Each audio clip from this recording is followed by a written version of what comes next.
This was my disgusting, boring office 3 weeks ago. But now it's the ultimate Fallout-themed dream office with a desk made of pallet wood and toxic waste, and so much more. And this is how I did it.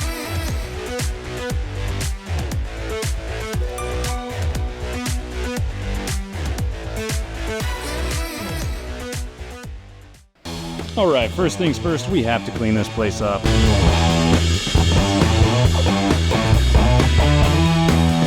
Office is cleaned up, ready to go. You all saw what it's gonna look like. Nuclear blast, table, probably a huge TV. I have no idea what this is gonna look like, so you guys know before me, but I'm working on the nuclear blast today. Let's see what I can come up with. Before everyone comes at me in the comments, yes, this is an old TikTok trend from years ago where everyone had the same thing with lighting in some cotton balls on their wall to make it look like a lightning storm.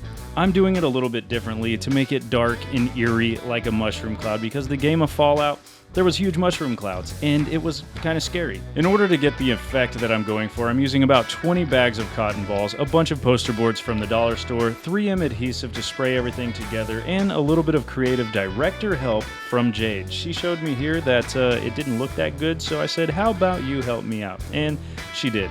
So thank you, Jade, for helping me out. Everybody go follow her at Jade in Car on YouTube. She's great. I wasn't a huge fan of how the cotton balls looked as is on the wall, so I ripped them all apart, and then I realized that I didn't have enough lighting, so I got another light, RGB to be exact, and if you watch the Honda Element video, you know I hate soldering RGB lights, but we got it.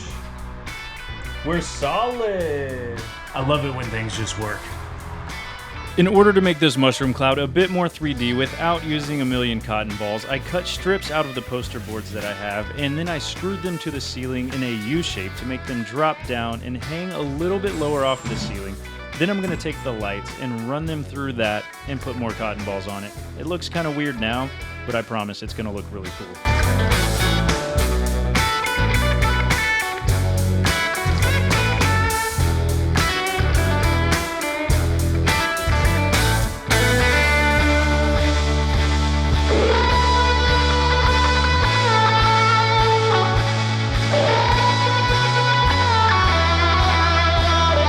Now that our mushroom cloud is pretty much complete, it looks amazing, but it's a little too clean, so let's darken it up to make it scary.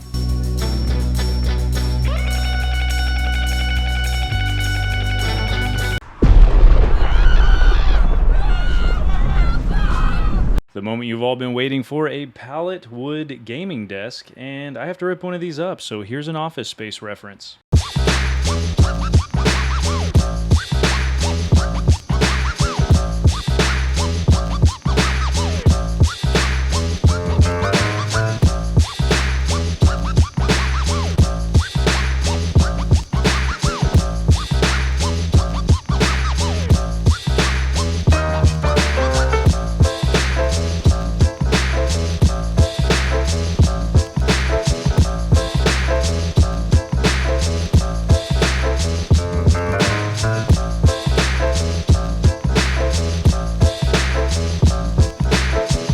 Alright, that didn't work the way that I thought it would, so let's use some power tools.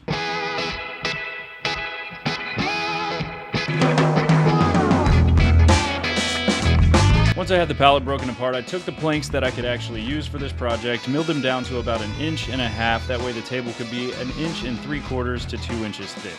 So the idea for this office table was that I wanted something super cool, possibly using pallet wood to keep it cheaper, but then I searched YouTube. I found Drew Built Stuff made a lava table, which was absolutely incredible, so I said, why not spend a few $100s on some epoxy and build a table just like that instead of lava? I wanted mine to look like the table had blown up and is now sinking in toxic waste with yellows, greens, and crazy lights.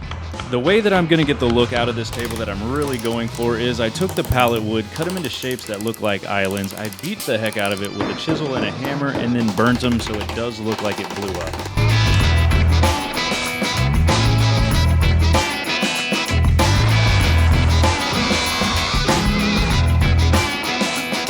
Warning, do not use a jigsaw in the way that I am about to. It's fun, but dangerous. So how does this table actually fit into the Fallout theme? Well, I'm going to be using this piece of wood that I told you not to do what I'm doing there. So I'm taking that, I'm beating it up, and I'm going to make it look like a sign that came off of a Vault-Tec building. Once the wood is properly beat, it's time to put it on my laser engraver and put the Vaultec logo on there. I did have some issues though, because I pre-beat it, there was some raised areas and it caught onto the laser, so I had to flip it around, retry it, and then beat it up again, and then burn it again.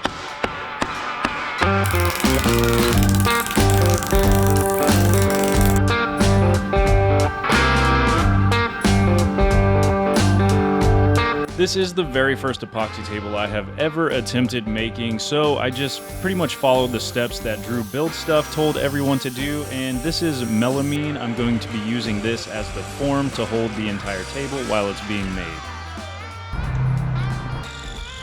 Building this epoxy form was pretty easy work, but it is one of the most important parts of the job because if it fails, your entire table fails and you will have a very dirty epoxy covered floor. So make sure it's a squared out table, put a bunch of caulking on it just to make sure that no leaks can get through, and you should be good.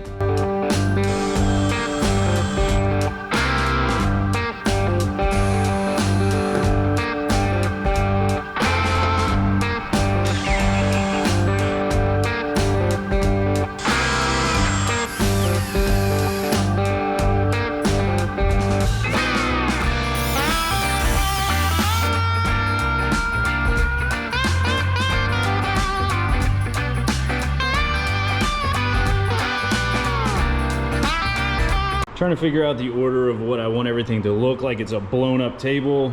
Took me way too long. Set a timer for 5 minutes and 40 seconds. Sound like a scientist. It's time for the first part of the epoxy process, which is coating the pieces of wood that I have laid out with tabletop epoxy to seal them off to make sure no moisture, no bubbles can get through when we're doing a deep pour. The product that I chose for this part was a glaze coat, which you can buy at Home Depot. I really enjoy using Home Depot products, that way I don't have to wait on things to show up from Amazon. While I'm waiting on the epoxy to cure, Jade and I hit up Facebook Marketplace and found this 50s vibe refrigerator that's going to fit perfectly with our office, and Nuka-Cola is a staple in the game, so we had to put it on there. Jade handmade this stencil for me, put it on there, and then I cut it out and spray painted it with a white spray paint. It looks very clean, very vintage, and I'm pretty obsessed with it.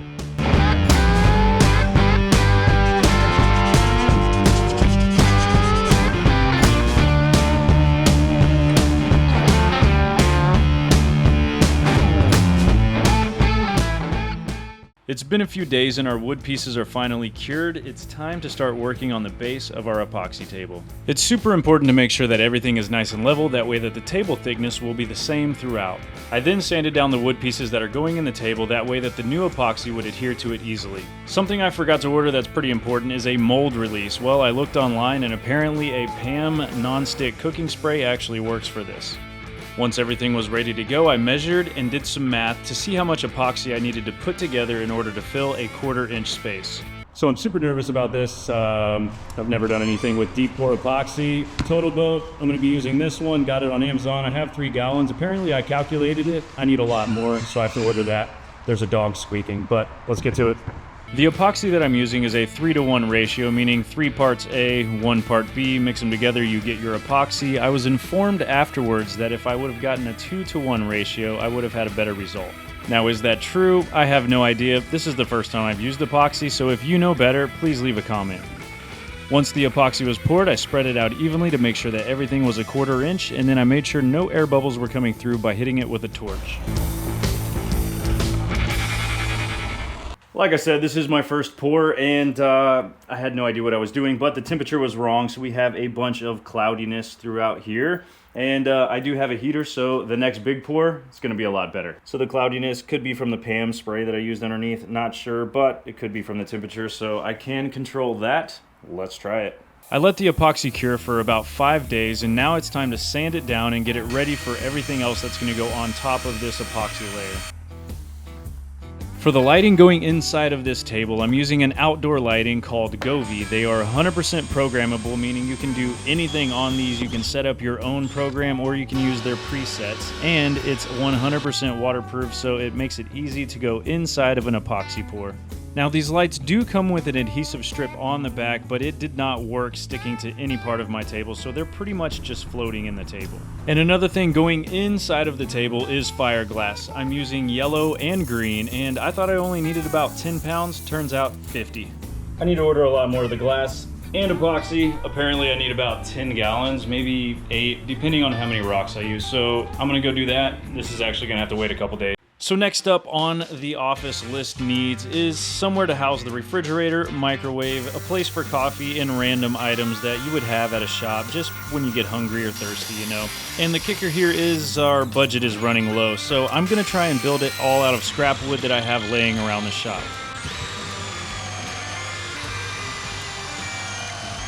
I'm extremely excited about this project because I personally have never built any type of cabinetry or woodworking very much that's going to go outside of a vehicle, such as a van or a camper. So now, to prove to myself, maybe one day when I own a house, I can build my own kitchen cabinets or TV stands, anything like that. And the goal for this project is to be a mid-century modern coffee bar, which, you know, I love the colors black, dark grays, all those, so you know I'm gonna go with that here. It's wild to think that I've been building for about 2.5, 3 years, and I can come up with random stuff and make it come to life. I am mind blown. Now I gotta make this stack of wood right here look like something. Typically I wouldn't have a lot of scrap wood for a project this size, but the Cyber Camper was finished up and I had a bunch of ripped up lumber that I could use for this, so wasting no money, making sure I could use it all. And if you haven't seen the Cyber Camper video, click that tag on the top right. It's a fun project, very difficult, challenged me a ton, but I really enjoyed how it turned out, and I hope you guys did too.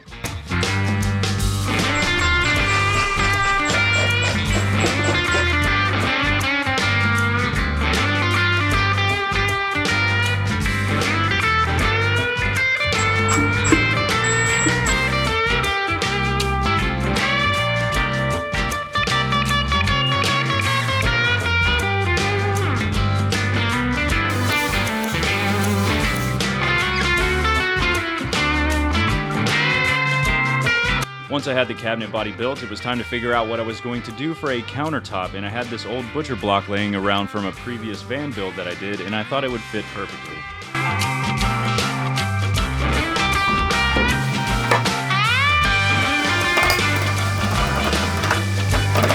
Once everything was assembled, I took a step back and realized it's missing something, and you all know I love LED lighting, so I did some kerf cutting, and I'm going to add a 3-strip LED light in here to add some lighting over the coffee cabinet.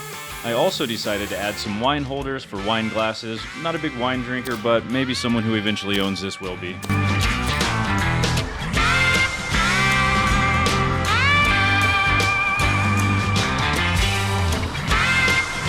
Pretty much every video that I do with lighting, I get asked where do I get these lights. They're just Amazon lights, LEDs with a protective rubber coating on them. Pretty easy to find, and they're actually only about $15 or so.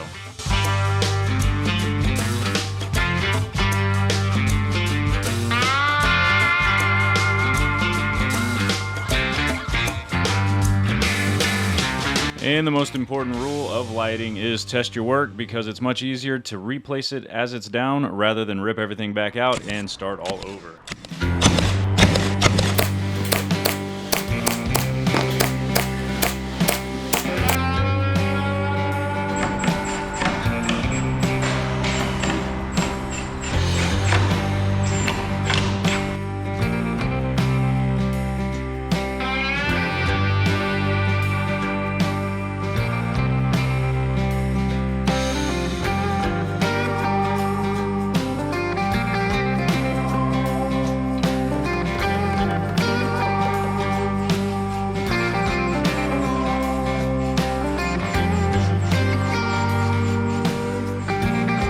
Once I had everything assembled, it was time to start thinking about the cabinet doors. I originally wanted to do some half-round fluting, but I realized that I don't have any in the shop and this is a scrap wood project. So I'm going to do something a little bit different by doing 1/4-inch strips vertically down the cabinet doors.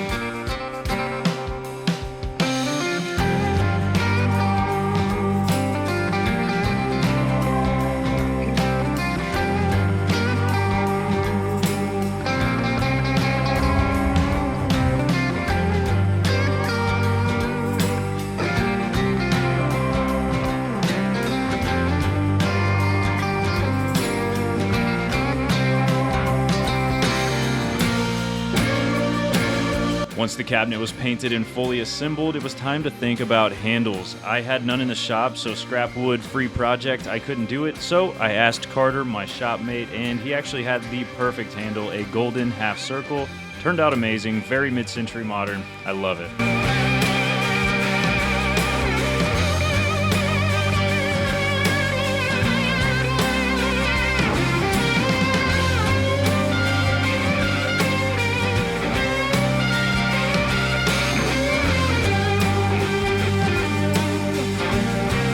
And our coffee kitchenette bar is complete. I'm not gonna lie, I'm super obsessed with it. My first piece of furniture I've built that doesn't go in a van, and someone offered me a lot of money on Instagram for it. I turned it down because I'm probably gonna keep this for the rest of my life.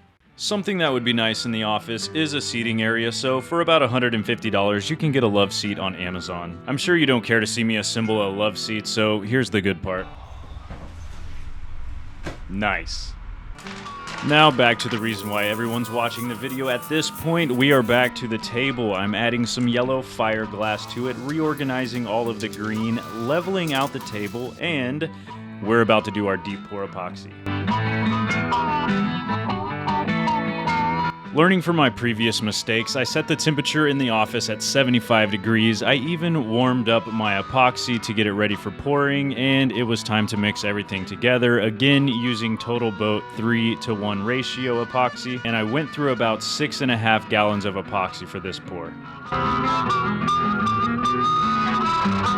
Now, since I'm using a larger bucket for this pour, it was coming out of the bucket pretty quickly, and it was adjusting the rocks in the way that I didn't want them because I had just set them perfectly how I wanted them, and I realized I should have poured the epoxy on the wood and let it overflow into the rocks to make it a little bit better. And we have a problem. Since I didn't set the sign into the original set of epoxy, now the sign is floating at the top of the epoxy. So my only logical thing that I could do is add screws to it, and hopefully it will keep it low enough to where the epoxy can form over the top of it. Good job, Kyle. So the table is ruined. Well, my first time doing epoxy, maybe my last time doing epoxy, because I not only screwed up the first time, I screwed up royally on this time. Things I learned: when you're pouring epoxy, put it on the wood so it floats into the rocks. 2, use a lot more rocks, because I can see straight through these rocks into where the light strands are, so they're there, they're visible. And 3, the temperature really didn't even matter because it was 70 to 75 degrees in here, yet we had some interesting flash cures on the edges here, lots of bubbles, and I just don't know what I'm gonna do. For one, it's not in the budget to restart. I don't have $1,000. We're a brand new YouTube channel. We're barely getting by as it is with the shop rent. And now I'm just going to see if I can repair it to where it looks kind of okay, because it's supposed to look all broken. I just didn't want it to look this broken. So it's been about a week and a half since I poured this epoxy, and now let's get this thing out of the mold to see what the actual damage is. I think at this point I was just so upset with how the table was turning out that I forgot to take a close-up video of what it looks like, but just imagine with me, if you will, air bubbles, flash cures, more air bubbles, large air bubbles, little air bubbles, and I'm just not, I'm over it. So in my attempt to save this table, I don't have a planer, I'm not that fancy of a shop, so I hand-built this router sled, used a router, and I'm gonna flatten this down to see if I can do anything to really save this and make this the desk I wanted it to be. Each pass that I'm doing here is about 1/16 of an inch deep. I'm guessing I have to do about 1/4 of an inch, so this is gonna take a little while.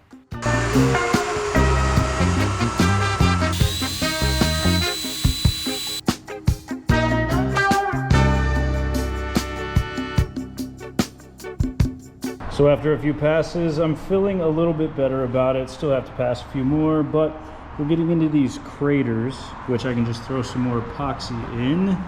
And you can see there's like little bubbles. All those little white bubbles, they are stuck in there forever. So we're just gonna make it look as good as we can. It's getting close. It's getting late. I'm going home, which that's my house right there. So I'm just gonna go over there. I'm back at it again, planing the table down to make it flat, and I'm feeling pretty good because a lot of the craters and the bubbles are disappearing. Of course, I can't fix this 100%, but I can at least make it flat and nice.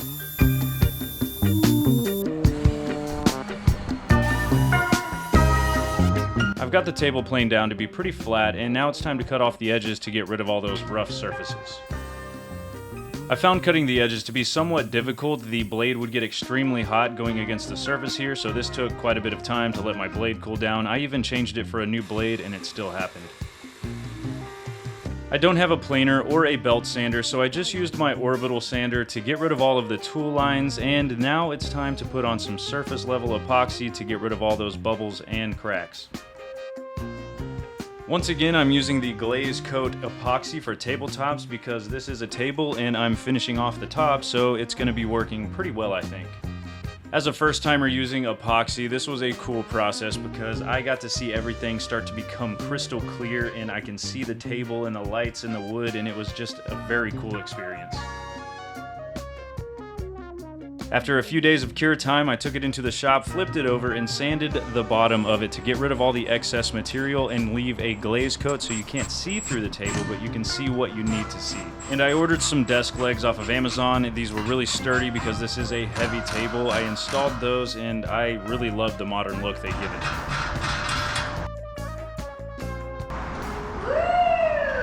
Jade was obviously impressed with the table, and so was I. It ended up I didn't save it, but it does look pretty cool, and I'm gonna use it for a very long time. One of the best things about the table is the lighting is 100% Bluetooth, and you can control it from your phone using a ton of different options, or even create your own from the settings inside of the app. Now that the table is done, there seems to be a lot of space in the center of the room, and the best option here is a coffee table, which, in the game, there is a crate for the Brotherhood of Steel, and I'm going to recreate that as a coffee table with a twist. Yet again, I'm going to use all scrap wood that I have lying around the shop, some paint that I have lying around the shop. The only thing that I'm going to buy is going to cost about $30. And I'm not a big fan of pallet wood, but we're building a crate and pallet wood is pretty much perfect for it.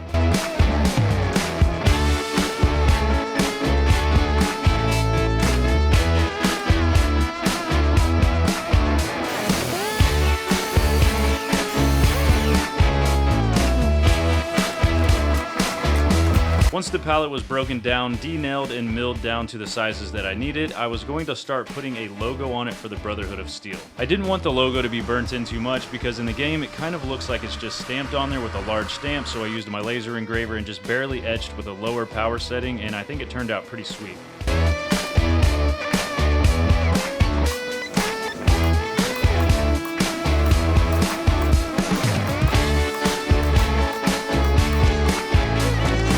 Now we're to the part where we figure out the secret of what is actually happening here. So this is a double-sided mirror with a regular mirror on the bottom. I like to call this the infinity mirror. There's going to be some lights inside of it, and it's going to look like it just keeps going and going and going down, somewhat like an escape hatch. These are the only items that I bought from Amazon, and it was around $30 to $35 for everything included, so we're at a grand total for about $35 for this coffee table. I've never tinted a window before in my life, and you can tell because there are bubbles everywhere. I took about 4 or 5 attempts at this, and I just gave up on it. It's good enough for me because you can't really tell when the lights are out. It's us.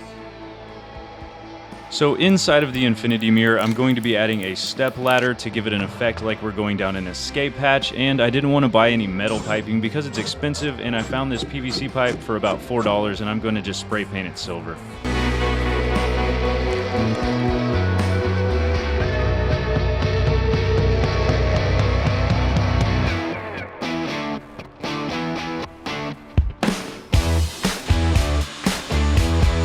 I'm using more LED lights on here, but this time it's battery operated, and you can actually charge this one without having to have batteries, so it makes it a lot easier. I can just take the block off, charge it, put it back, and also there aren't any cords, which is nice because it's going to be in the center of the room.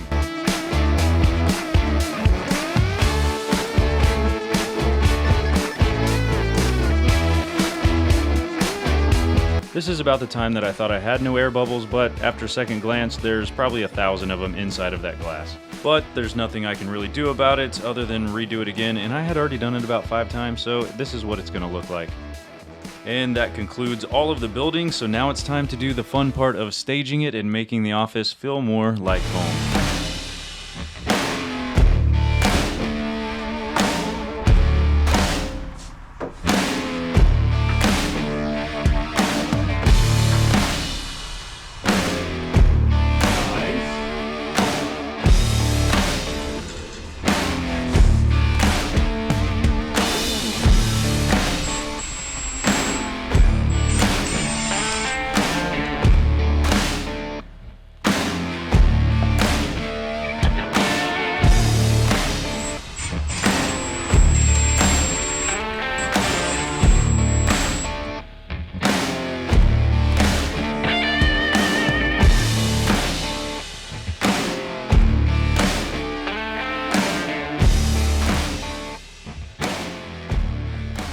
And now the moment we've all been waiting for, a full nighttime montage.